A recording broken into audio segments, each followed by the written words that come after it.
primer record que jo tinc de Llíria, el d'estar en la guarderia de Maria Madre, sentat en dos amics. En aquella època pràcticament s'han creat jugant en el carrer, no? Així en la bombilla, jugàvem a pati bolero, jugàvem a xurrobar. Quan estàs fora sempre te sents un estranger, on siga. I quan arribes així, ostres, ara estic en casa. Jo sóc una persona que me sent molt llirià i molt orgullós de ser llirià, i allà on vaig ho faig sentir. Jo quan me pregunten, tu de on eres? Jo digo, jo de Llíria.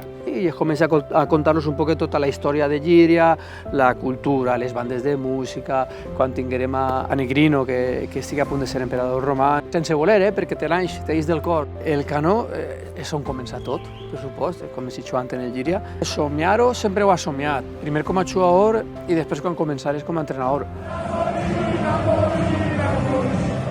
De repent tindre que canviar tot i anar-te'n, l'inici és molt complicat i la nostàlgia és molt gran. Una de les coses que a nivell sentimental trobes a faltar és en estiu poder disfrutar de totes les festes que tenim en este poble, no? El dia de Sant Vicent, que anaves allí a l'aigua, i ara poder portar al teu fill i contar-li-ho tot. Sant Miquel, jo quan puig a Sant Miquel, a mi m'agrada veure Llíria des de lo alt.